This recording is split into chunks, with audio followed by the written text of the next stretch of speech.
Hello, everybody, and welcome to the Crypto Hipster Podcast. This is your host, Jamil Hassan, the Crypto Hipster, where I bring you founders, entrepreneurs, executives, artists, you name it, across all over the world of crypto and blockchain. And today, I have an amazing guest from around the world from me. He is coming to us from Singapore.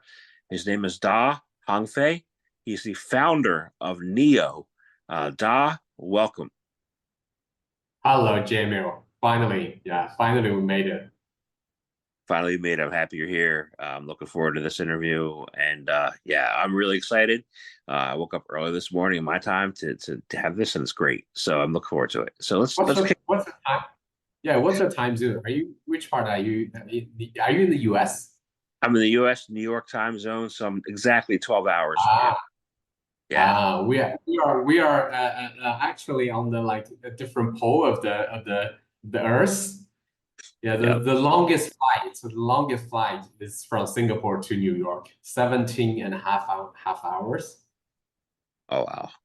Yeah, I once flew to Hanoi from the U.S. That took 20 hours, but because we had a 4 hour stop That's in, right.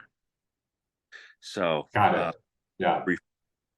I'm happy you're here. So let's kick things off and ask you the first Sure. question. What is your background, and is it a logical background for what you're doing now? On the paper, I think it's not logical. I studied English and technology in my college, which is in Guangzhou in China. The university is called South China University of Science and Technology, but I was majoring in scientific English. So basically, I'm not a STEM student.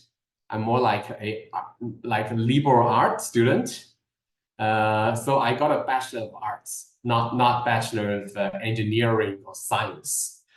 But during my college years, I was very interested in two things. The first one is computer science. I went to college in 1997. That's the year where internet become not popular, but become like let's say uh, ordinary in colleges. But we still don't have internet access in our dormitory. We need to go to the so-called laboratory. It's like internet cafes to use computer, to use internet. So I immediately fall in love with computer science. I spent a lot of time there studying it.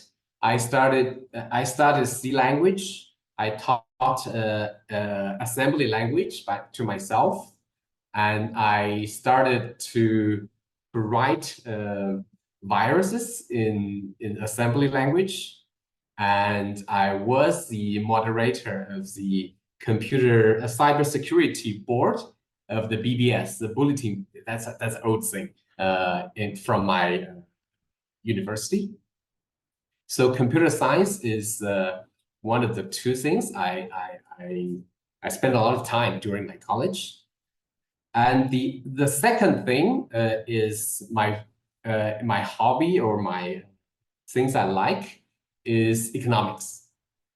I discovered a blog which is in Chinese, and the title of the blog website is called New Institutional Economics. So I read a lot, not by textbooks, but read a lot of blogs, articles in economics. So I gradually, strongly influenced by the Austrian School of Economics, the New Institutional Economics. So that's the two aspects that I spent most of my time during my college years. And then after I graduated, I did not go to an internet company or tech company. I started to do educational consultancy by myself. I funded a small company It's like a small business, only around 5 to 10 employees, helping Chinese students to study overseas. And until 2011, I came across a blog again. This blog is about Bitcoin. I remember I stayed very late that night, maybe 4 or 5 o'clock. I was just fascinated by the idea, by the technology, by the economic parts behind it. So then I spent a lot of time learning about it, visiting the BitcoinTalk.org, BBS for a forum. So that's how I discovered Bitcoin.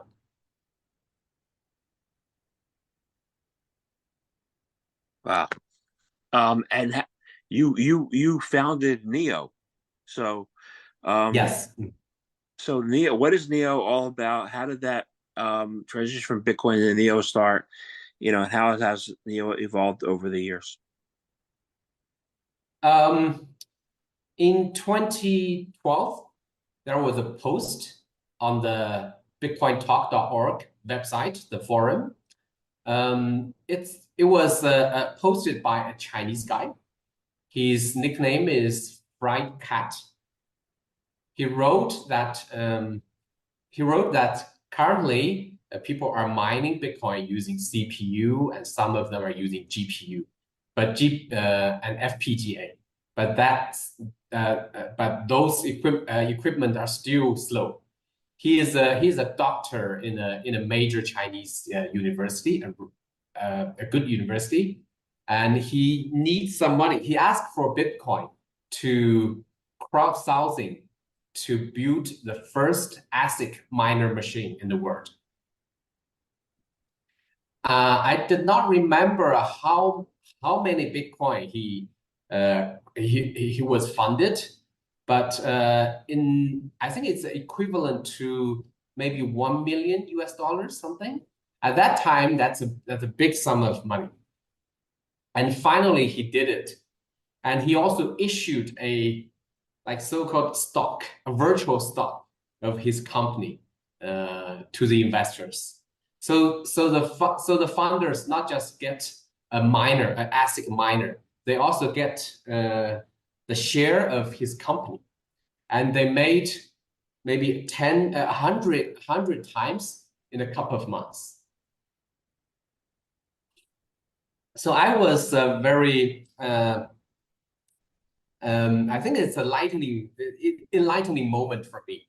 So we thought it's a very interesting idea to do crowdfunding using cryptocurrency, using Bitcoin.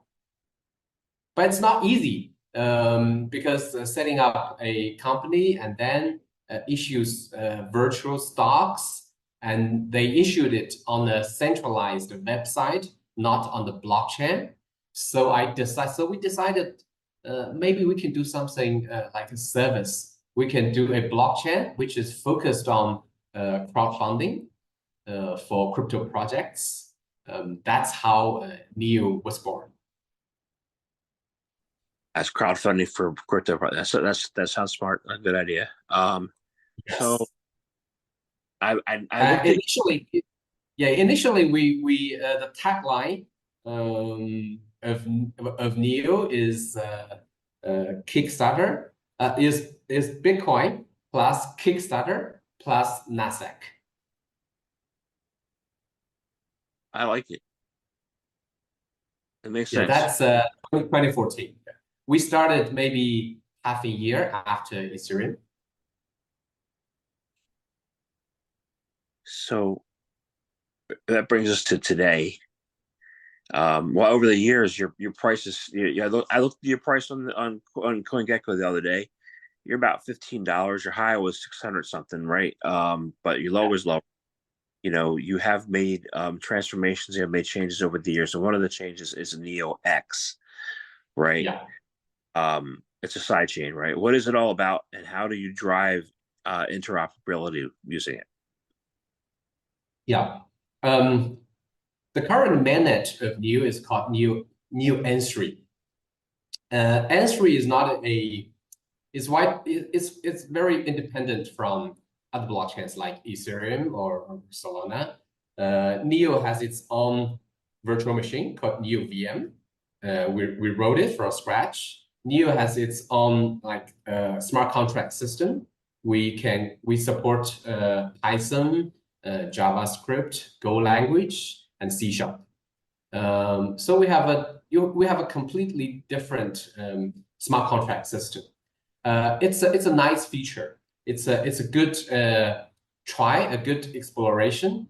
But the problem is Ethereum has a huge ecosystem, and there are so many developers from the Ethereum Solidity background. It's difficult for NEO to attract those developers and to let them know the nice, the good, advanced features in NEO. So we decided to build a EVM-based, EVM-compatible sidechain called NEO X, and we changed the consensus mechanism to NEO's consensus mechanism, which is called DBFT, or delegated BFT. And then we also added a very interesting feature we call anti-MEV to solve the MEV as a toxic MEV problem within the Ethereum ecosystem. So NEOX is, in a nutshell, NEOX is EVM compatible. It has it has the anti-MEV feature, and it has DBFT consensus. Very cool. Now, you just said something interesting to me. You said you want to solve the toxic problem within the Ethereum ecosystem. What is that toxic problem? It's called MEV, minor extractable value. There are different definitions about MEV, but in simple words, it's the unfair advantage that the miners have. They can use it to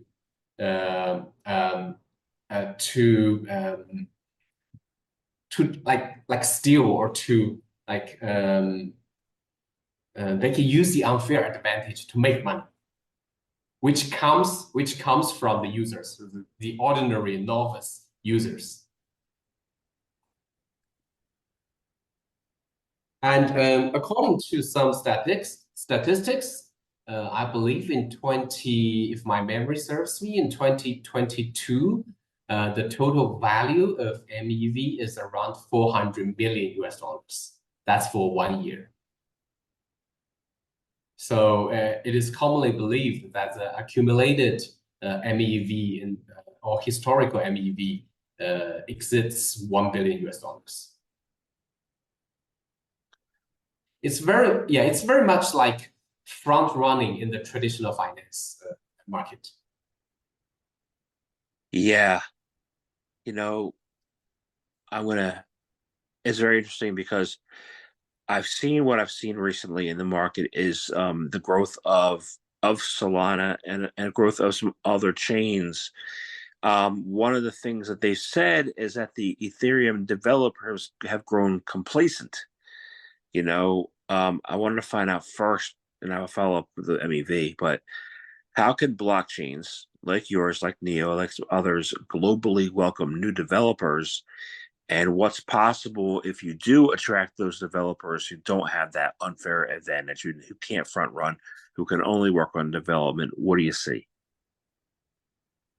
I think the rationale behind our effort to eliminate MEV is not about attracting developers. It's more about to provide a level playground for ordinary users.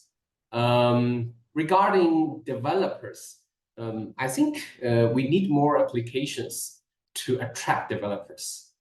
Blockchain developers are still rare.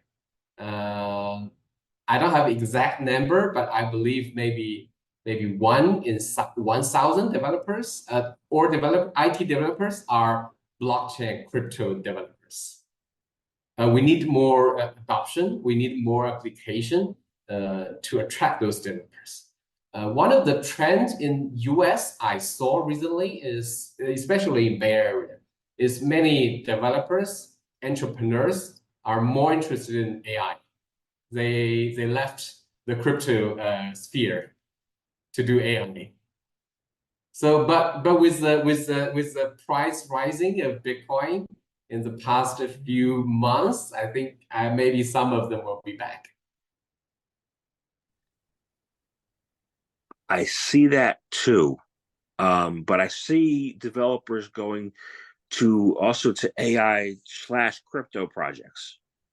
Uh-huh. Yeah. What are your thoughts on that? I think AI crypto, there are like cross parts between AI and crypto. But I think to some extent, I agree with Vitalik.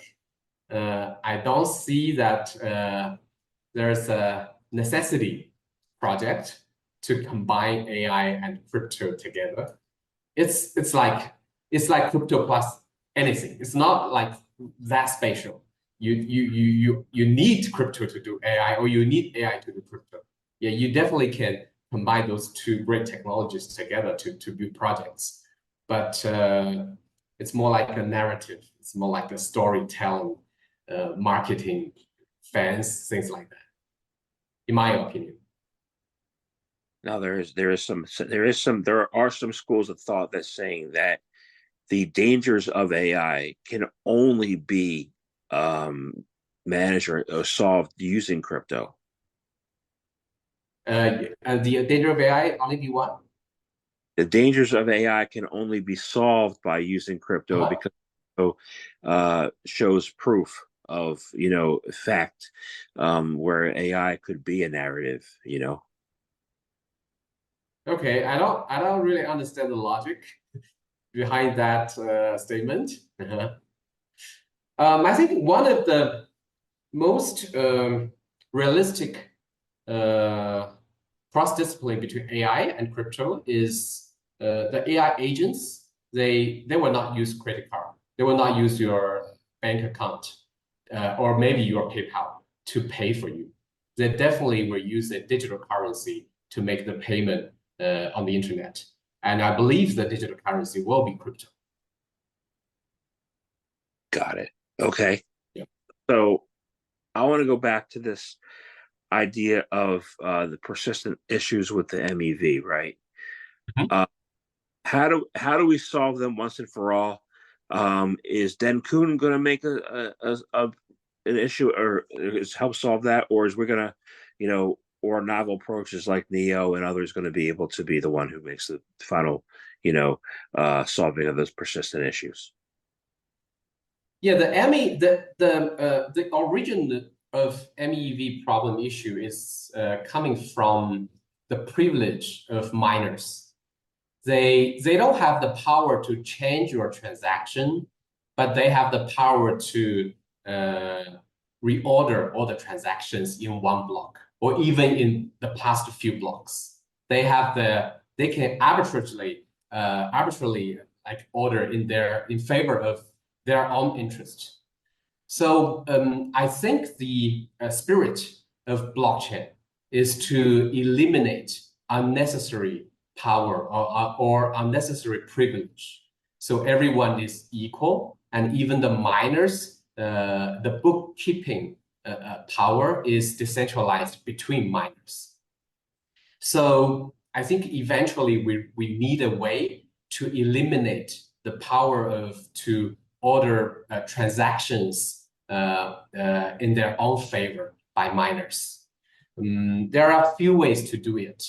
One way is to encrypt all the transactions until the order is set and will be written to a block. So this is called encrypted mempool from the Ethereum community, and we and with NeoX, we use this method and we call it sealed transaction. So the transaction or envelope transaction. So the transaction is was putting in an envelope. It's encrypted when it's passing in the peer-to-peer network, and the consensus nodes need to agree to reach consensus in what order those transactions will be recorded on the next block, and only after that they have the ability to decrypt the transaction and then to write it in the next block. So that's how we solve the MEV problem, because the order is determined before knowing the actual content of the transaction. They have no way or no motivation to order transactions in different ways. And I think that's, I have an analogy of the envelope transaction technology. It's like from HTTP to HTTPS. In the HTTP days, all the requests, the website you visited are plain text. You just send a text, send a request to a website, say, I want to visit the home page, and then everyone in the on the route can see your request. But in the HTTPS era, everything, all the communication between you and the server are encrypted. Only you and the server knows what you are communicating about. So envelope transactions are somehow like that. Before it is written on in a blockchain, it is encrypted. It is only decrypted after written into a blockchain. So you're encrypting and decrypting before it hits the blockchain. So when it hits the blockchain, it's fully encrypted and decrypted. Yes. That makes a lot of sense to me. Yeah, and there's a byproduct of this envelope transactions. It's also it not just bring anti-MEV feature, it also anti-censorship, because the miners, the consensus nodes, do not know what's the content of the transaction. They have to order it, put it into a proposed block first before knowing what the transaction is about. I like it from a security perspective. Yeah. It further eliminates the privilege from the validator, from the miner. Great. So I want to go back to something you said early on. You said you really started in earnest in 1997, right? That's when I was in grad school, when I got my master's degree in finance, in traditional finance, not the finance, right? How can, like, when I look at traditional finance, one of the things that I think could help them is zero knowledge proofs, right? How do you think zero knowledge proofs can help revolutionize traditional finance? Mm-hmm. I think zero knowledge proof or zero knowledge can change the crypto industry a lot, but I don't know whether it will be that useful in traditional finance, because traditional finance is more based on, it's not based on mathematical proof. It's based on based on trust. It's based on trusted third party. It's based on regulations, oversight from government agencies, based on check and balance, based on the relationship between like major institutional institutions. So I think ZK will be much more useful in the trustless world, in the crypto world. I agree with you. Yeah. One of the way to eliminate MEV is if every transaction is a ZK, is a zero knowledge based transaction, it will also eliminate MEV. But that's not practical today. Maybe in 2, 4, 5 years that will be possible. my background's at AIG. My corporate background was at AIG, right? And the world got into trouble because all these exotic derivatives and credit default swaps and everything. I'm just trying to think yeah, traditional finance is based on trust, but you also have products that people can't understand, right? Yeah. So Mhm. those zero knowledge, how would they apply well to derivatives in the crypto sphere? And as we get more exotic, how can they be a help? You mean zero knowledge and the derivatives? How do they work together? Yeah, how could they? Let me think. Um, uh, I think that the ZK knowledge actually can be adopted by almost every blockchain. Today, we are mostly using ZK or ZK proof to do breach the layer 1 and layer 2. But if generating a ZK proof is cheap enough, we actually can have all the transactions to be in ZKP. So you don't need to really tell the blockchain what did I do, what I want, what the transaction will be. You only tell them the state after the transaction, and you include a proof to prove that the transaction is legitimate. So in that sense, not just the derivatives, but every transactions like transfer or issue a token or buying an NFT, anything will be private. You don't know what they did. You only know after the states. Great, thank you. I could go down this rabbit hole. I'm not going to go down the rabbit hole with you. I'm going to change the topic a little bit, make it a little bit easier Yeah. to relate to something, and that is I want to talk about social, right? Uh-huh. We have seen an emergence of a few things. We've seen friend tech, socialfi, and recently meme coins and other social platforms, right? Why have we seen that emergence? I think it's all about incentive. A lot of people they play social fight, not just because it's a better social media platform. I think most of them are because they are making money. They are speculating on these platforms. But speculating is not. I'm not using it as a negative sense. There is a huge speculation on Bitcoin in the world, even with ETF investors. It provides liquidity. It provides money for the developers, for the entrepreneurs like me, like us. I think the first reason the emerge of SocialFi is that it's a good way for investors, for speculators to play with. And then I think privacy is also a strong requirement for the future social platform, and also anti-censorship. I think it's because of that thoughts that people are using those social platforms more.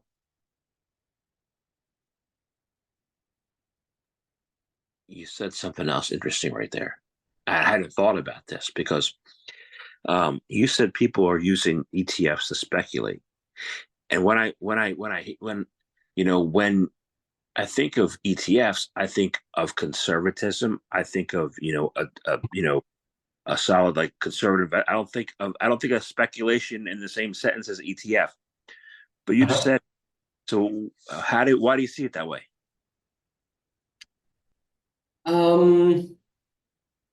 Bitcoin is an asset of high velocity. I would say it's a risky or more risky asset comparing to many of the traditional asset classes. So people who invest in Bitcoin, I think they are more risk taking. If they want stable return, they probably will invest in other things. So in that sense, the people investing in ETF, in Bitcoin ETF are more speculative than people investing in other like more regular asset classes. That makes sense to me. Something I just thought of is we don't think really in the US about the Yeah, but world. comparing, yeah, I agree. But comparing to like investors in the crypto world, they are definitely more conservative, more mainstream. That is true. One of the things that we don't really think about here is I don't because I'm speculating. I'm buying like I'm interested in investments that have a return. We don't really think of it as like a risky investment is stable coins. Like the role of tether is much more different in Singapore than it is in the US, right? What's the appetite for these stable coins and like tether, and why is there in a huge deal in Singapore? Um, I think Tether and other stablecoins like USDC uh, has a different user demographic. Uh, Tether is more popular in Asia. Part of the reason is there are many countries in Asia. In Asia, they have foreign currency regulation. Their citizens cannot freely convert their own currency into US dollars or other foreign currencies. So Tether is the easiest way to make international payment. So not just the crypto users are using Tether. Many ordinary transactions are done by sending Tethers around. And some of them are not using Ethereum blockchain, they're using Tron because it's cheaper. The transaction fees are cheaper. I think USDC are more US, maybe European focused.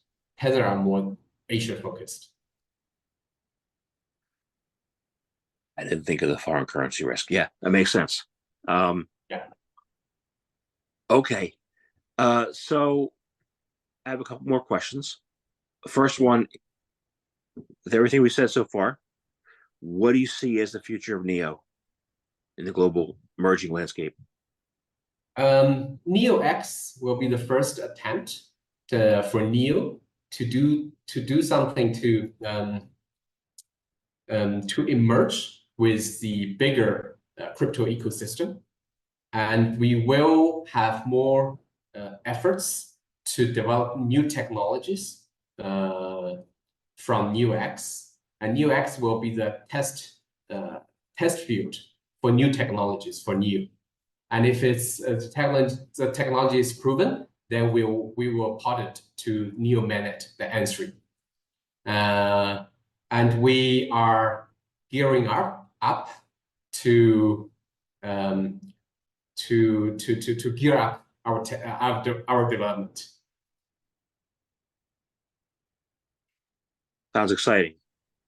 So, I want to thank you very much for your time today. I really enjoyed speaking with you.